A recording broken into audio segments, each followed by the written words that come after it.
Hello, everyone. Welcome to the Antrea community meeting. Salvatore is away today, so I'll be replacing him for this meeting again. And as far as I know, we have two things on the agenda today. The first thing, the major item, is Anlan, who will present the updated Grafana homepage, the customized Grafana homepage that the team has built for the SEIA observability solution. And the second item on the agenda is Chan will give like a super quick update, I think, on the Antrea v1.8 release, which should come out in the next couple of days. So Anlan, if you're ready, just start whenever you want. Yeah, sure. Thanks, Anthony, for the intro. So, so the main purpose of the discussion is to gather more feedbacks on the customized Grafana homepage. Let me share my screen. Okay. So I'll first talk about the motivation here. So as you might already know, one of the major feature of Project Thea is network flow visibility. For the network flow visibility, we are using Grafana as the visualization tool, and we are using ClickHouse as the data storage. So the workflow is like this: Flow aggregator will export flow records to ClickHouse data storage, and Grafana will we're using some SQL query to query the ClickHouse data storage and get the data and plot data to some diagrams to visualize the networking metrics that we are interested in the cluster. So here's the Grafana dashboard here, and here's the default homepage. And we have already built 6 pre-built dashboards, except the home and the homepage. So there are, for example, the first one is flow records dashboard. It includes the count of flow records currently in the cluster, and it also has the details of each of the flow records, like the content of each of the field. This is the flow record dashboard. And we also have pod-to-pod dashboard. It is used to visualize the pod-to-pod traffic, including their throughput and cumulative bytes. And similarly, we also have pod-to-external, pod-to-service, node-to-node, and also network policy dashboard. So these are all the 6 pre-built dashboards. And currently, the issue we found is about the homepage. So as we can tell here, on top, it has a welcome to Grafana and some links to the documentation. And then it has some instructions about how to use Grafana. And here is a dashboard links panel. And on the right-hand side has some latest from the Grafana blog. So the main issue is there is nothing relevant with Project Thea. And that is the first issue. It's more about a default Grafana homepage. And the second issue is in the dashboard panel, we might see some links here linked to the dashboard, but if you take a closer look, they're under the recently viewed dashboard, which means if we log in the Grafana without seeing any dashboard, here will be empty, like this. Here is the home page. We'll see if we first time log in here. So that means like we listed in the documentation, user will need to click on the search dashboard buttons in order to see all the pre-built dashboard. that will also be a little bit inconvenient for the users. So these are the two issues we found with the current default dashboard, the current default homepage. So that is the motivation for us to build the customized Grafana homepage. So here it comes to the design. So on the left-hand side, we have some statistic panels, including some Kubernetes resources information about the Kubernetes resources. Like here we have the number of pods, number of services, number of nodes, and we also have some other metrics about the networking conditions, like the number of active connections, number of stopped connections, number of two external connections, and we have the total bytes transmitted in the selected time range, and the overall throughput, and the number of network policies. These are kind of like a cluster overview. And on the right-hand side, we have a text panel, including a short description of Project Thea. It includes some documentation link directly to the documentation part in our repo. And I also put a logo of Antrea here. And below it, it has a short introduction of each of the preview dashboard. Basically introduce what is included in each of the dashboard and concludes each of them in one sentence. And on the below, here is a diagram showing the top 10 active source pods. I define the active by which pod sent the most bytes in the selected time range. And here we also have the number of flow records received per minute. Here it will show in this minute, there are 54 flow records being received. And on the right-hand side, we have a dashboard links. Here we will have all the dashboard here by default. And also it has the recently viewed dashboard. And if user want, they can start some of the dashboard and they will be displayed here.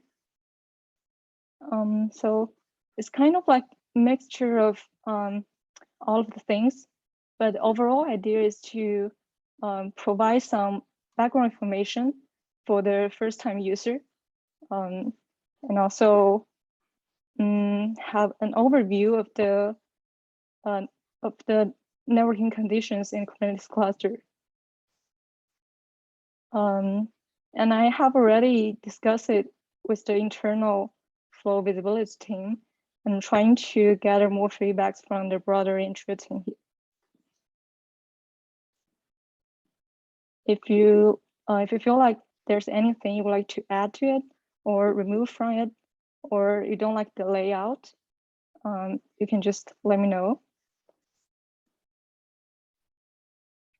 Hello, Alan. The homepage looks good to me. I have a few questions. The first is about the number of stopped connections. What does it mean? It means the cumulative connections, the cluster error added, or something else? Yes. So it means so I define it by the flow end reason field. If the flow is already ended, the connection is already ended in this selected time range, the last, for example, here is the last 30 minutes, then this count will be the accumulated count of the connections that has already stopped. I see. Thank you. So if user change the time window, it will even count the count of stopped connection of a large window, like 1 day. Yes. Or yes, that's true. So basically, it's counting like how many distinct connections has stopped in the selected time range, And we define the stopped by querying the data and find which flow record have the flow and reasons equals to, for example, 3. That means the connection is already it's already stopped. Yeah. Thank you. I got it. Thank you. Another question is about, do you think Chair, sorry for interrupting. By the way, I just have a minor comment. I feel probably terminated or some other term sounds better here. If you mean the sounds connections good. are closed due to any reason, that's my feeling. Because stop sounds like it's stored by something like that policy or just my personal feeling. I'm not sure what other guys think. Got it. Yeah, Sorry, I Chen. agree with Jianjun. Yeah, I also thought stop it connection is a little confusing. Got it. And then another question is about the data transmitted and overload throughput. Do you think that a value if we add data transmitted and throughput about cluster to external connections? I feel people may be more interested in that kind of data because that can show how this cluster communicate with each other, what's the bandwidth, and how many data they have translated. Got it. So it means currently it is the sum of the in-cluster data and two external data. So I mean just split it into two different fields, right? Maybe two different, or just keep this overall one and have a separate one for cluster, between cluster and external. And by the way, for data transmitted, does it count one direction, or for example, if one port on one node talks to another port on another node, how we count this data transmitted? Will we count the data twice, one for egress on the source side, or another time for ingress on destination side? Currently, we're only calculate the data for single direction. We're not calculate the reverse byte. Oh, I see. But, so it's only on request direction. From the source to send to destination. I see. Yeah, but I do think, like, do you think it would be better if we make it clear, like, saying it is the byte sent from source to destination, and we have another statistic here showing the reverse bytes? I'm not really sure, but if we just have this title, it may be confusing because it sounds like it counts all directions. So that's why I ask it whether we have duplicate calculation for same data. No, Alan. So what we mean by one direction? I think you mean that we compute all the bytes from sender to receiver, right? Yes. But Chen, you're saying we should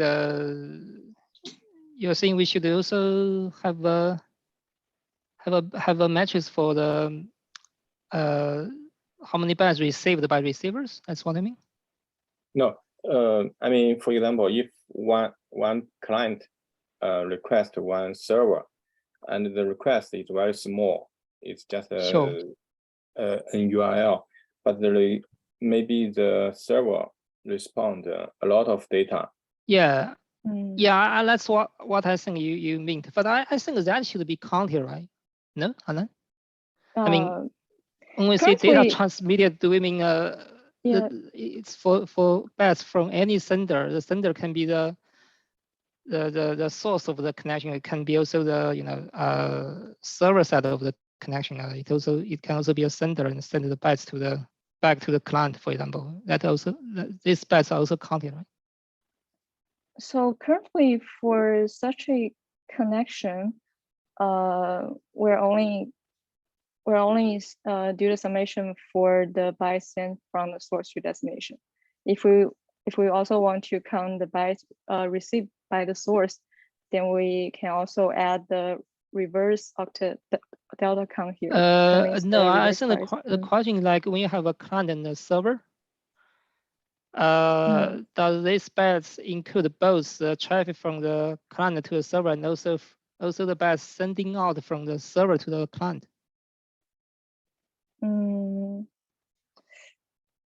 I don't think we have. Oh, really? Yeah, because I think in all the flow records for every connection, we only have single entry. I see.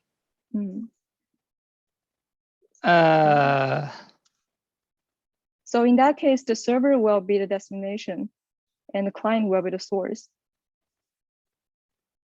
Okay. So that is a single entry in the flow records table. But okay. Yeah, I think that is a little misleading in my mind. I think if you say a data transmitted poly, we should count both. The traffic from the client to the server and the reply from the server to the client. Yeah, I can count both in the query here. I can count both, but I'm just saying currently if we using this query, it only counts the bytes from source to destination, but I can change it. From the client to the server, you mean? Yes. Okay, from the source of the connection to the destination of the connection. Yeah. Okay, yeah. Got it.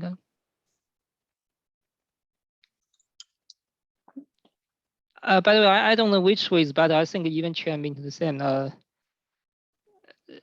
Seems either you have two numbers, one for request and one for reply, and or maybe just one core data transmitted to include both.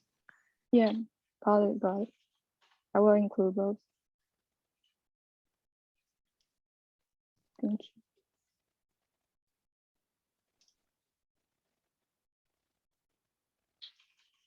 All right, thanks, Anlan. Yeah, is there any more question, guys? Maybe I can put the conference page of it in the Zoom chat if you. Yeah, but I don't think it's publicly accessible. Oh no, I mean here I put 2 screenshots of the design homepage here. So. Yeah, but I don't think the Confluence page would be accessible if someone is watching the recording of the meeting and tries to access those pages, because it's an internal VMware service. But if you do have if you do have a GitHub issue in the CI repository, it may be a good idea to share the link and to put the screenshots there. Yeah. Got it. Sounds good. Thank you guys. All right, thanks, Anlan. So Lan actually has a topic she wants to bring for discussion, but I think we will have enough time at the end of the meeting because I think Chan is only going to give like a quick update. So Chan, are you ready? Yeah, thanks, Anthony. For Antrea 1.8, currently we have 3 PRs left. All of them are about the issues found in the last release. The first one had been uploaded by Anthony. I think I could merge it after the test succeeded. And there's another one I found in the last minute. After merging the PR for supporting auditor logging for Kubernetes network policies. Oh, sorry, that's not that one. After merging the PR that supports namespace group for Antrea network policy, I found that if we use network policies, if we use nested groups for Antrea network policy, there's no validation to to disallow this parent group referring to a child group which select a namespace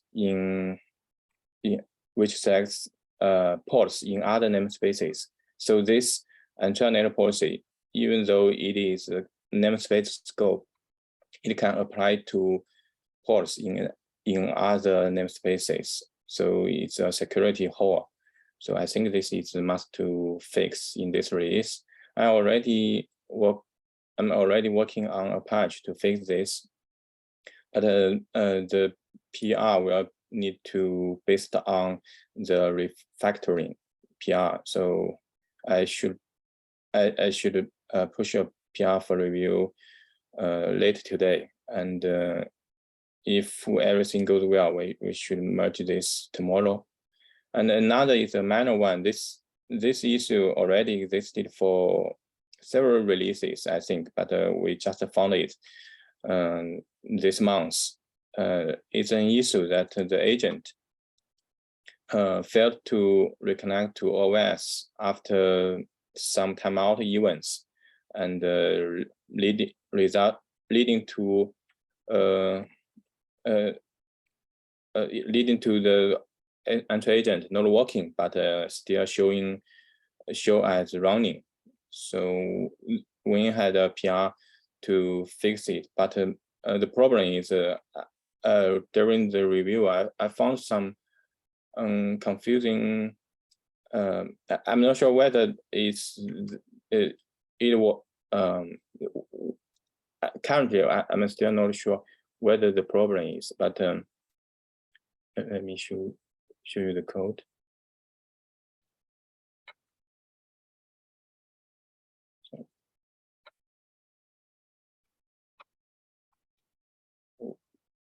Net.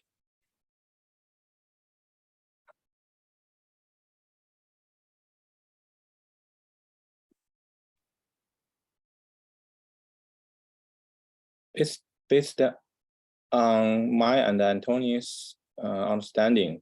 I think there is some code piece in this library which helps clean up groups installed in OpenVSwitch, and for the situation only Antrea agent restarts, but this PR removes this cleanup.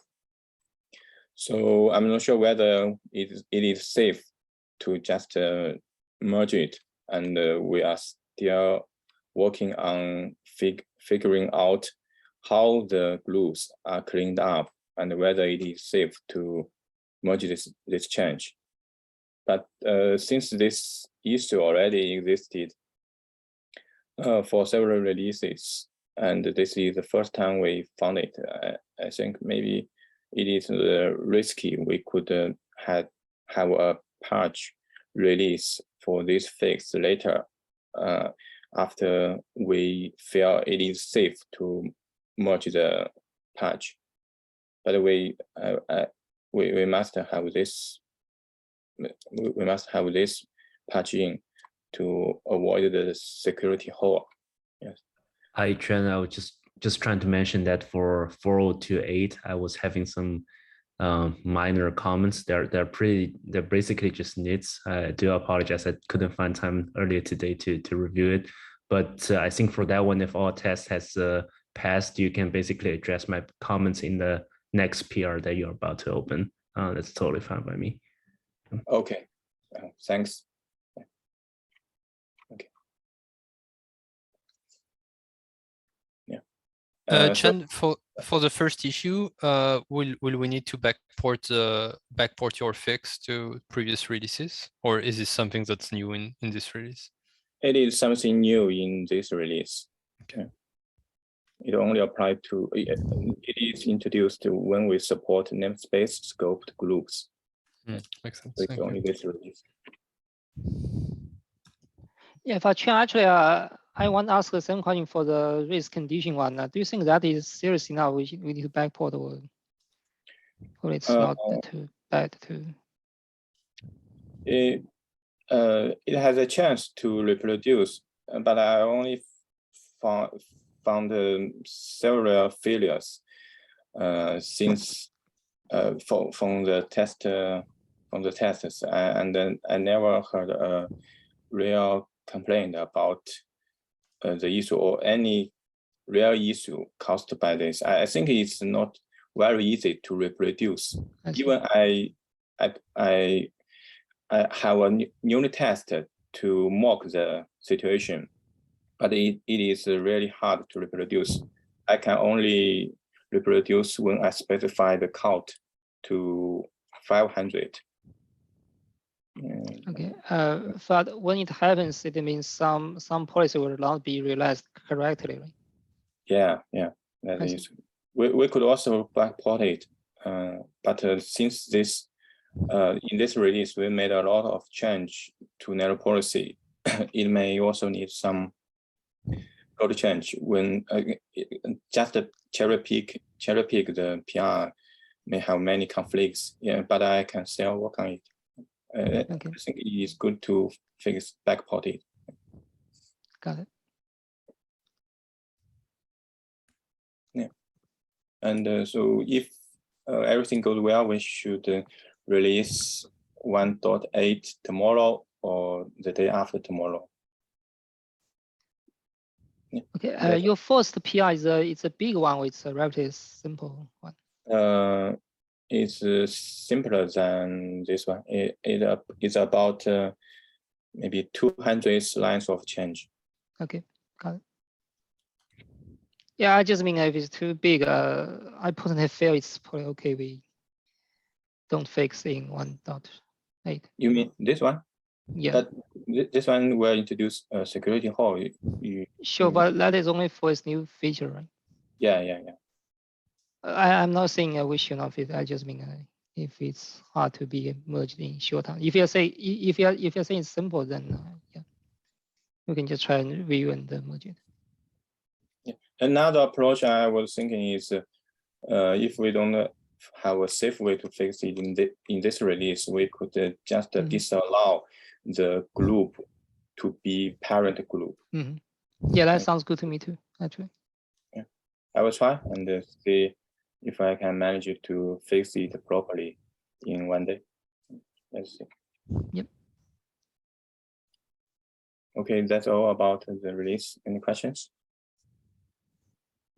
If no, I will leave the time to Lan. Thank you. Thanks, Chen. Thanks for the update and all the work on this release. So Lan, yeah, you have about 30 minutes. So take it away when you're ready. Yeah, thanks, Anthony. And I think it will be a quick update because for the first phase about the gateway, actually, it will be a simple design.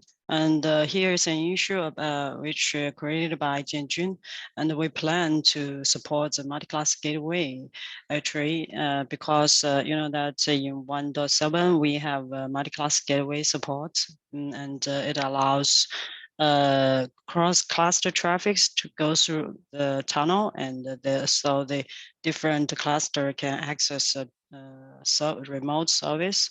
But in current implementation, we allow the user to annotate one node to become a gateway, or they can annotate multiple nodes, but the last created one will be the active gateway. And if the node is failed, we didn't take any action for that, which means that we didn't support the high availability of a gateway in 1.7. That's why we like to make our gateway more robust, and so we can if there's any gateway node failure, then we can detect it and make sure that we can use another gateway candidate to support the multi-class feature.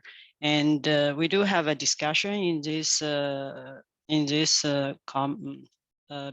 issue, but for after a few discussion, we like to, for the first phase, we like to do a simple one, considering that we have a few more other candidates, which will be, to support the multi-class feature. So in the first phase, I would like to support active standby gateway. And here is a design which I posted today. So I like to quickly go through this one so everyone can understand the current design. And also I welcome any comments or suggestion if you feel we have a more, strong way to support a tree. Yeah. And for now, as I just mentioned, that we didn't detect the node failure when the gateway's node is maybe it's stopped or just not ready in the Kubernetes, but we may not check that information to recreate the gateway. So for now, in this first phase, we actually didn't change any CRD, but just some a few process we changed in different controllers. From user perspective, the same as before, user need to annotate the nodes with annotation, this annotation, and as long as the node has this annotation, we think this is a gateway candidate. So it can become an active gateway, but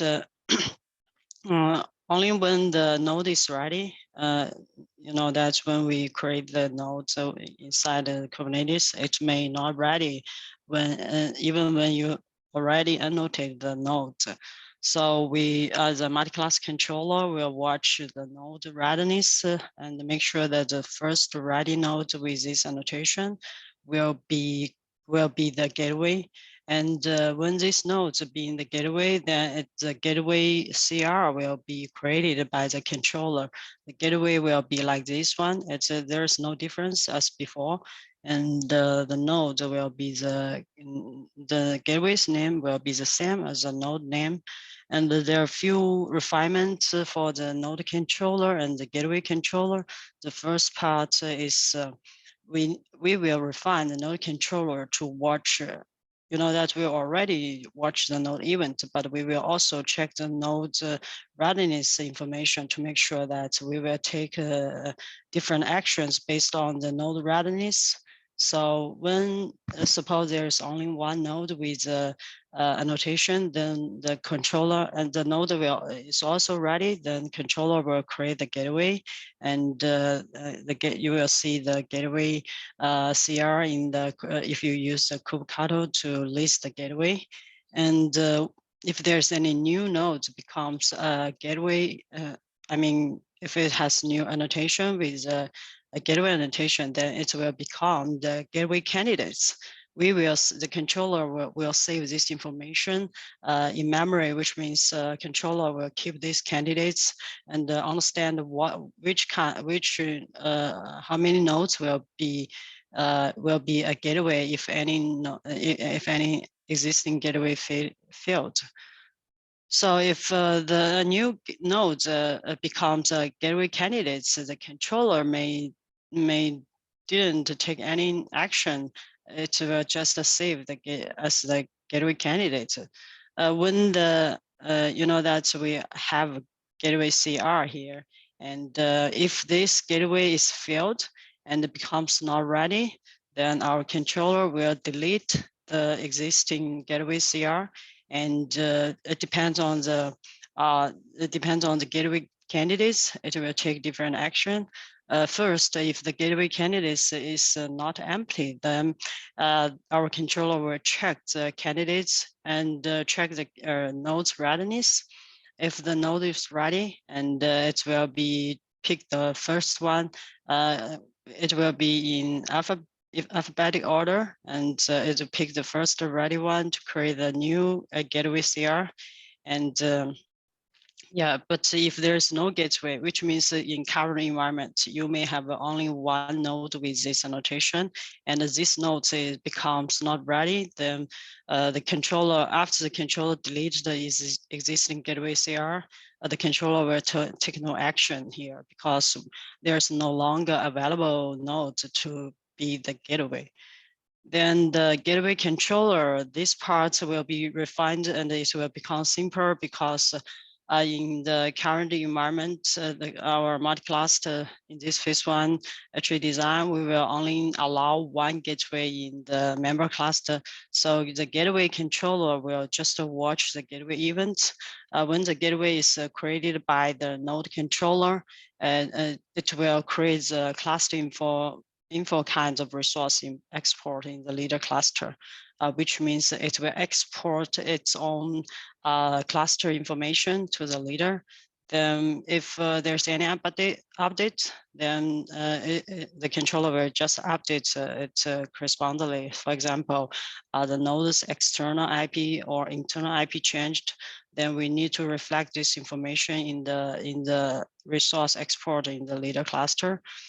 And when the gateway is deleted, then the gateway controller will just delete this kind of resource export in the leader cluster.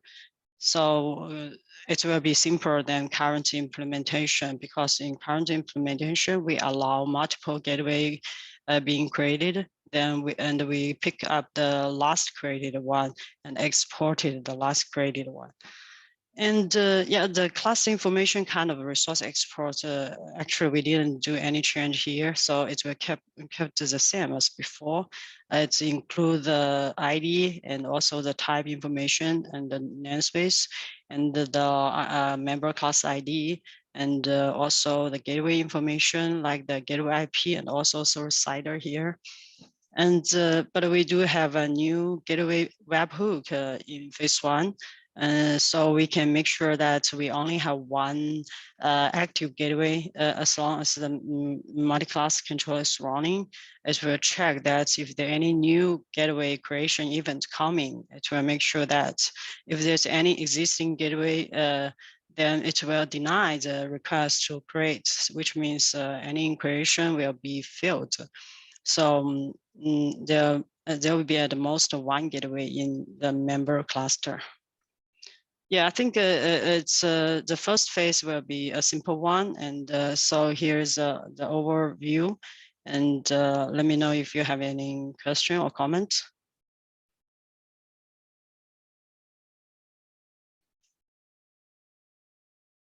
Okay, no. Then thanks, Antonio. I will, yeah, you can continue. Yeah, thanks, Len. Yeah, Thanks. it all makes sense to me. It's great to be working on this. Thank you. Okay, thank you. All right. So any late questions on Len's presentation or any other topics that you guys want to bring up?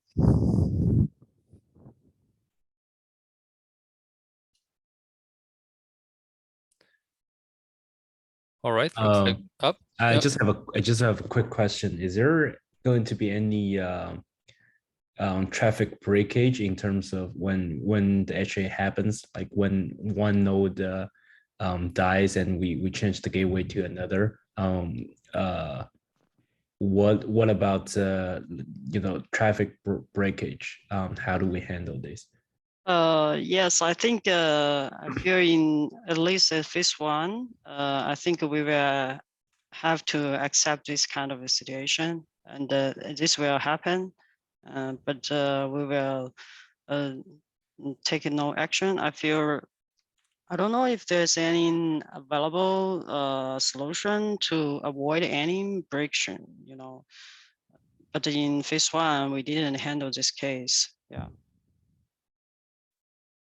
Yeah, that makes total sense to me. I guess my question was just that is it after the HA takes place and the new gateway comes up, the traffic will automatically resume working in that specific case? Is that? Yeah, that's right. Okay.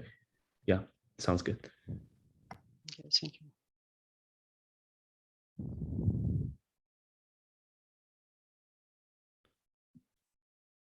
All right, thanks, Yang. If that's all, I think we can stop the meeting here. And I'd like to thank everyone for joining. And I'd like to thank Yan-Lan, Chen, and Lan for their presentations. And I'll see everyone in 2 weeks. Thank you. Bye. Bye. Bye, guys.